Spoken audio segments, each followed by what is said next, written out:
I come in, sir? Yes, please. Good morning, sir. Good Good morning, morning. sir. Please sit down. Thank you, sir. You call yourself Abhijeet? Yes. All right. Abhijeet, you come from Pune or what? Sir, from Ahmednagar, sir. Ahmednagar. Yes. Tell me which famous personality had some association with Ahmednagar? Yes, sir. Sir, first famous personality is Pandit Nehruji, which wrote the book Discovery of India during the Quit India movement. So, second famous personality So, is... what was his association with this place, Ahmednagar? Yes, sir. Sir, this book written in the Ahmednagar fort when Pandit Nehru arrested during the Quit India movement. He was imprisoned in that Yes, sir. Ahmednagar fort. Yes, sir. All right. What else? Sir, second, it is the Vithalrao Vikhe Patil, which initiated the first cooperative venture in Asia, which started in 1950 in Ahmednagar, sir. If you had to tell about Pandit Nehru to a foreigner friend of yours, how would you describe him? Maximum 1 minute. Sorry, sir, I am not able to understand question. If you had to describe Pandit Nehru Yes, to a foreigner friend of yours, yes, and that you have to do within 1 minute, yes. how do you do that? Sir, it is first a visionary leader which saw what is the vision for the India in the technological, in the economic domain. So second, it is the centrist policy to take the leftist, rightist at the same time to accommodate all the concerns of all personalities. And third, to strong India through the technological building and through the equally focus on the society building. Since you have used this word technology twice in this context, Yes. what did you do in technology area? Yes, sir. Sir, first his insistence on the technology, and he famously said that India should not afford to miss in the leap which miss in the previous technological revolutions. So second, they provide impetus to industrial development through especially focus on the heavy industries. So third, they also focus on the nuclear program, which is initiated under the guidance of the Dr. Homi Bhabha, sir. All right. What about a scientific temperament? You did not mention anything about scientific temperament. His emphasis on developing scientific temperament. Second, he said that we are a democratic country, and he was a very highly democratic person. Yes. This institution of democracy was nurtured by him. Yes, sir. That was his largest contribution. Thank you, sir. All right. I also observed that you had passed out from your engineering college in 2015. Yes, sir. Thereafter, you worked only for little less than 2 years from 2020 to 2021. What are you doing between 15 and 20? Yes, sir. Sir, I focus on the civil services preparation only, sir. All right, okay. So why did you take political science and international relations and not your mechanical engineering? Because mechanical engineering is also a subject now. Yes, sir. Sir, first major reason behind it is the convergence of the political science with the general studies and the dedicated essays sometimes in the essay paper also.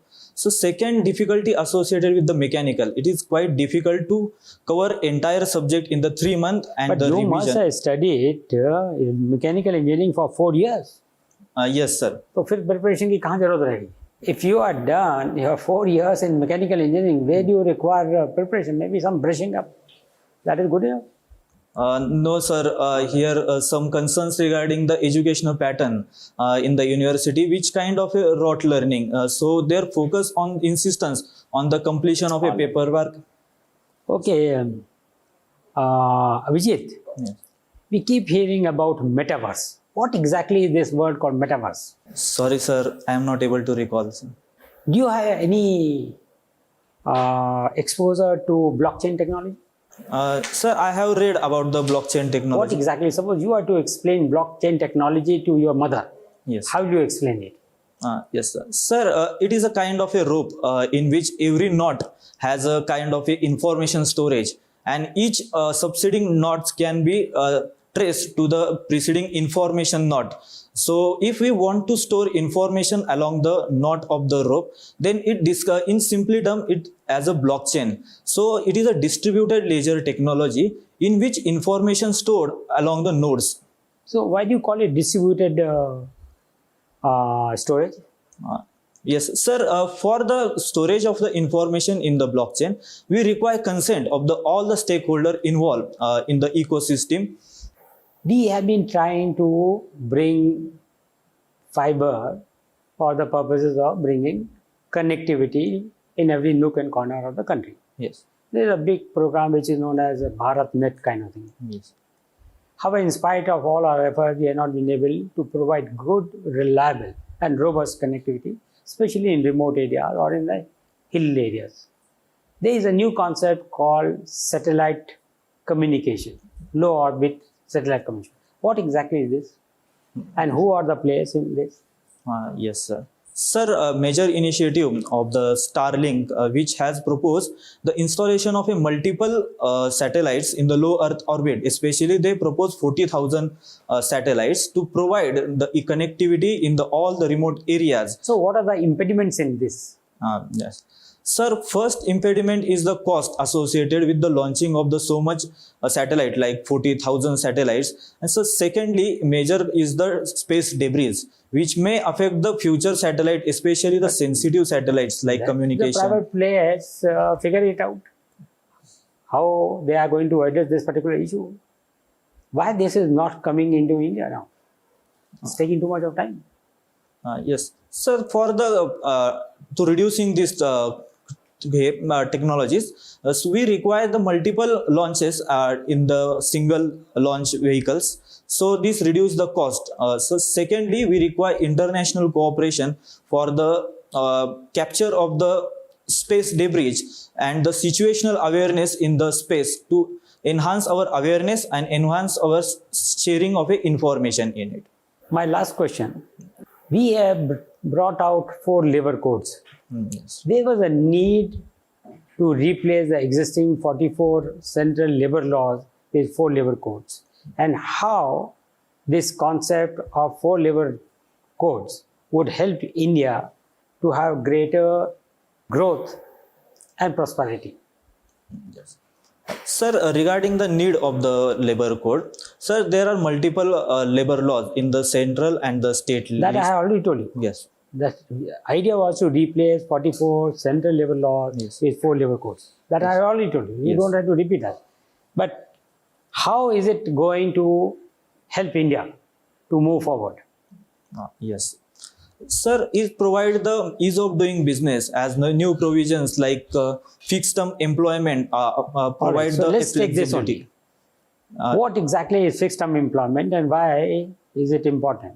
Yes. So fixed term employment is kind of a temporary employment for the fixed period and assured conditions, service conditions for the employees and the pay scale equal to the permanent employees, but it is only for the temporary period. And as for its importance, it provides flexibility to companies to adjust as per the market conditions. So secondly, it also provide. All right. Thank you very much. Wonderful. Thank you, sir. Abhijeet, you are from Ahmednagar. Yes, sir. So it is named after which personality? Sir, it is a Nizam Ahmad Shah. Nizam Ahmad Shah. Yes, sir. So he belonged to which dynasty?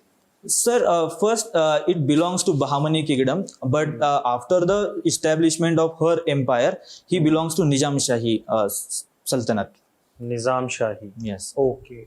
So you have studied in Shivaji Nagar, Yes, sir. right? So Chhatrapati Shivaji was a very prominent ruler. He gave a concept called as Hindavi Swaraj. Yes. So are you aware of it? What was the significance of the term Hindavi Swaraj? Yes, sir. Sir, it is the Hindavi Swaraj in kind of a independent kingdom from the neighboring kingdoms like the Nizam Shahi, Adil Shahi. So secondly, it is also provide the self-government for the Marathi nationalism, which is emerging during the Bhakti movement. So it terms as a Hindavi Swaraj to enhance its independence and to provide independent identity to movement. Okay, fine. So your optional is political science and international relations. There is a concept called as political economy. Yes. What do we understand by that term? Yes, sir. In the economy, there are multiple influence of the political factors. So, if we study the economy from the political perspective, it belongs to political economy. Suppose in the 1991 reforms, the what major actors play, it is the political factors like the upcoming of the Congress government and the influence of the technocrats like the Dr. Manmohan Singh, which has expertise in the economist. So it influence our policy in the economic domain. Okay, okay. So, Abhijit, do you think that what is happening in Sri Lanka right now is a failure of political economy? Sir, yes, sir. So to a certain extent, we can blame it is to the political economy, so because there was populist policies like reducing the indirect taxes, populist policies also in the infrastructure domain because lot of infrastructure activities financed through the commercial debt, which is not sustainable in the long term perspective. But yes, sir, to the certain extent, we also focus on the global factors like the pandemic, Easter Day attack, also to the concern regarding the Sri Lanka. Okay, okay. So, Abhijit, in some states in India, we are seeing that there is, whenever elections are nearby, so we see that there is a trend to announce freebies for people, Yes. whether it is related to electricity or water or some other facility. So, there is an increasing trend of providing freebies. Yes. Do you think it is a danger to any state's economy? Because we see that many of such states have high debt levels. So, do you think announcing more freebies is actually counterproductive? Yes, sir. Sir, if it taken as a freebies in the long-term perspective, it is a counterproductive because these freebies are the kind of a affecting the financial sustainability. Suppose we considered as the various schemes like the farm loan waivers, which affects the banking ecosystem and enhancing the NPS in the banking. So secondly, it also affects the major structural factors in economy. Like in the Punjab, we see the lack of proper crop diversification due to the free electricity, irrigation waters. Okay, okay, good. So, Abhijit, you must have read that Honorable Prime Minister is going to inaugurate a PM's museum today. Are you aware of it? Sorry, sir, I am not able to recall. Okay. So he is going to inaugurate a museum in the Teen Murti Bhavan, which will be dedicated to all the PMs since independence who have held office. Okay. Yes. So being a student of political science, what do you think is the significance of such a museum? Yes, sir. It first emphasize or it may educate our people to contribution of a various prime minister in the nation building.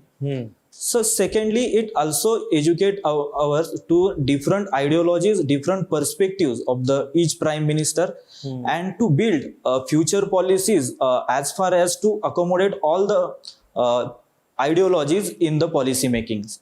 Okay, okay.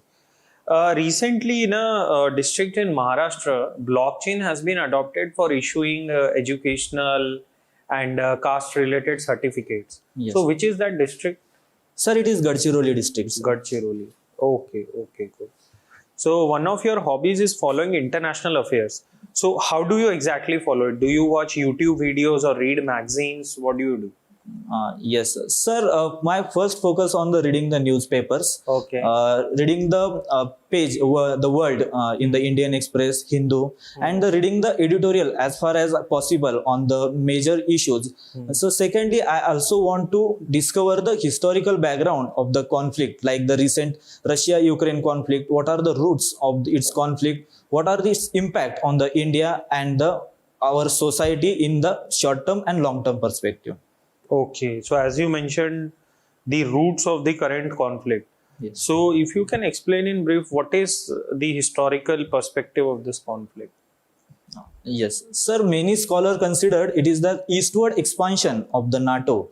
That towards- is not a historical fact, that is a current fact. yes, NATO was formed after the Second World War. So, that is a current fact. yes. You're talking Sir, about historical roots. I want to highlight that in the 1980s, Western countries assured that Mikhail Gorbachev to not eastward expansion of the NATO, but from the 12 countries, it is 30 countries currently, especially the former Soviet is the historical reason behind this factor. Sir, a second factor, it is also the Cold War mentality in the NATO itself and is the Russia itself, which fuel this crisis. Sir. Okay. So, however, the at the time of Cold War, there was a Warsaw Pact as well, Yes. which was an association of countries which were aligned to the Soviet Union, but it was dissolved after the end of Cold War period. But Yes. NATO was not dissolved. Yes. Why did that happen? Why NATO was not dissolved? Yes, sir. First major reason behind is the dominance of the USA and the emergence of a USA as a single power and its influence. So it not emphasize the dissolution of the NATO. So secondly, also it is the security of the Europe, which is at that time form also European Union. So it is the economic factor also to ensure security. It is not dissolved NATO after the Cold War. Okay. Thank you, Kesh.